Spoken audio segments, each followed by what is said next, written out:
Bonjour à tous et bienvenue sur Apprenez la Web Radio, c'est Gaël et aujourd'hui on va garder notre voix chaude pendant plus de 2 heures d'enregistrement. Alors je vous rassure, on va pas faire 2 heures ici, mais je vais vous expliquer simplement ce qui se passe et pourquoi je fais cette vidéo. Regardez, ça par exemple c'est ce que j'ai enregistré ce matin, voilà. Mais vous voyez que bon, c'est 2 heures d'enregistrement quasi non-stop, d'accord. Et c'est quelque chose que je fais mais tous les jours, voire même plusieurs fois par jour, d'accord. Des sessions complètes avec des émissions, des voix reportages, des choses comme ça, je fais un peu de tout ça, d'accord. Et à partir de là, j'ai besoin d'avoir une voix qui est identique au début de la séance de travail jusqu'à la fin. Et je suppose que vous, c'est pareil. En tant qu'animateur radio, vous le savez, évidemment, si on fait du flux, c'est-à-dire RTL2, Énergie, It West, Alouette, toutes ces radios-là, on parle 10, 15 secondes, 30 secondes quand c'est le grand maximum, tous les 3-4 disques, toutes les 9 à 15 minutes, et donc forcément on risque pas de s'abîmer la voix en 20 secondes toutes les 9 minutes. Ok,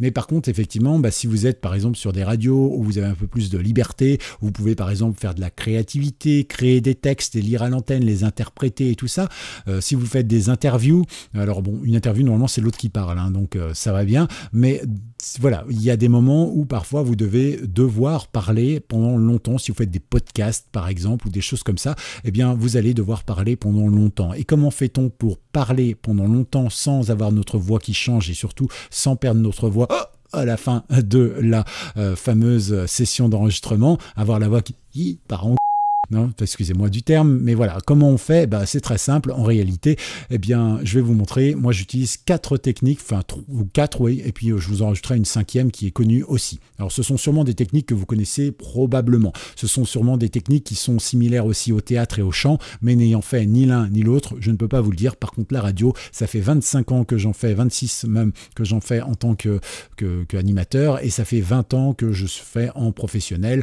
donc ça veut dire que je commence à avoir une certaine expérience et je sais ce qui marche pour moi et sûrement aussi du coup pour vous. Alors, première technique, c'est la voix naturelle. Ça semble logique, ça semble basique, mais c'est tellement vrai. J'en vois encore beaucoup et j'en entends surtout beaucoup qui crient derrière leur micro. Mais pas seulement en local, des fois en natio, il y a des animateurs, on a l'impression qu'ils ont leur voix qui est perchée là, quoi. Non, non, on parle normalement. Alors on parle de manière un peu plus dynamique, évidemment, mais le niveau sonore de la voix, il doit rester celui de votre corps. Donc comme ça, vous ne forcez pas sur vos cordes vocales, vous ne forcez pas sur la puissance de la voix et tout va bien se passer. Je vous rappelle 2 choses. On a de la technique. La première chose, c'est que si jamais vous voyez que quand vous parlez, le son est trop faible, vous augmentez le gain. D'accord? Du coup, le son va devenir plus fort dans l'ordinateur ou dans la table de mixage et du coup, vous parlez normalement et les auditeurs entendront parfaitement ce qu'il y a. Il y a la technique, il faut s'en servir. Deuxième chose, si jamais vous criez, vous dites c'est marrant, je me rends pas compte si je crie et tout ça, c'est très simple. Vous mettez votre casque sur les oreilles parce que je vous rappelle qu'on anime avec des casques en radio et en podcast. On n'anime pas avec des petites oreillettes comme ça, toutes moches comme on voit sur toutes les radios nationaux qui aujourd'hui sont filmées ou même à la télévision et tout ça. Ça, c'est juste bien quand c'est filmé pour ne pas montrer les gros casques, mais en réalité, c'est pas un bon retour, c'est pas vraiment pratique, etc. On travaille toujours avec un vrai casque qui nous donne du coup le retour et le niveau de là où on en est. On n'a pas besoin d'avoir, parce que eux, ils ont un technicien qui gère directement le son, le retour, qui lui a un vrai casque, du coup. Mais c'est vrai que les autres, c'est juste pour avoir un petit retour, savoir si leur voix passe bien au micro et tout ça. D'accord? Donc, on fait comme ça et surtout, on monte le son de son casque et ça va faire baisser automatiquement la voix, c'est mécanique. Je vous ai déjà fait des démos, je vous ai déjà expliqué les choses. On a déjà parlé de tout ça dans Apprenez la Web Radio. Et c'est vrai que c'est quelque chose de très important, donc de garder son niveau de volume naturel. La deuxième chose, c'est qu'on a des muscles, je crois, alors ça il faudra vérifier, mais que en gros, quand vous parlez, quand vous souriez, quand vous rigolez, en gros, vous bougez à peu près 50 muscles. Ça veut dire qu'il y a une 50aine de muscles qui sont dédiés, ou en tout cas qui interagissent avec la bouche.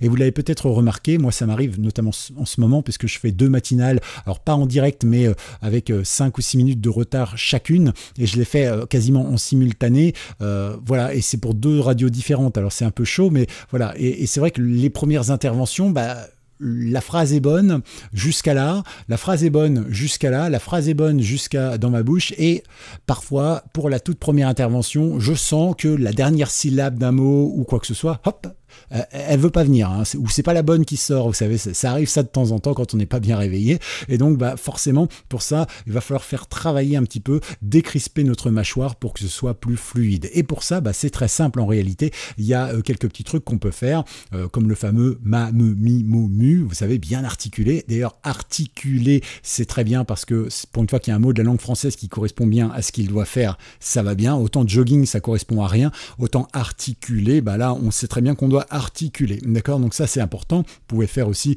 ma, me, mi, mo, mu, cric-croc du manioc, les chaussettes de l'archiduchesse sont-elles sèches ou archi-sèches, voilà, vous pouvez vraiment faire tout plein de trucs, vous faites ça pendant 2-3 minutes et vous allez voir que en fait, plus vous allez le faire, piano, panier, piano, panier, piano, panier, plus vous allez le faire, en fait, plus votre corps va répondre facilement et donc bah, ça va être bien. En plus ça va vous permettre d'éviter de vous planter si vous êtes en enregistrement et du coup d'avoir du montage à faire, donc c'est aussi un gain de temps. Vous pouvez faire ça sous la douche par exemple le matin, c'est plutôt pratique.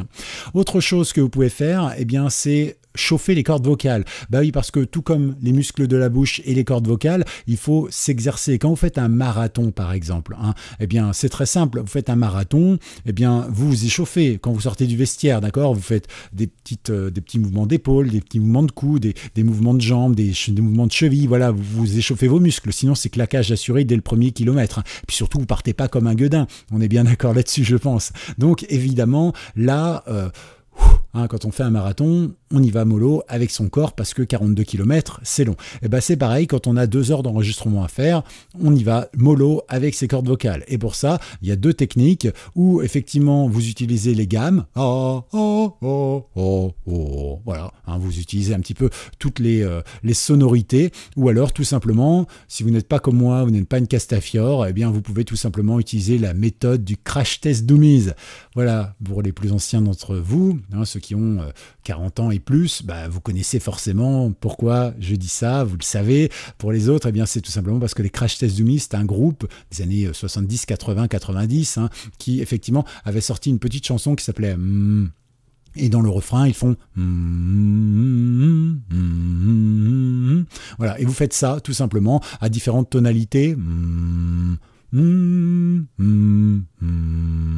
Et si vous faites ça pendant 3-4 minutes, vous allez voir que votre voix sera bien chaude. Alors souvent je fais le comparatif au traitement à lampe, ou les micros à lampe, certains ont ça peut-être.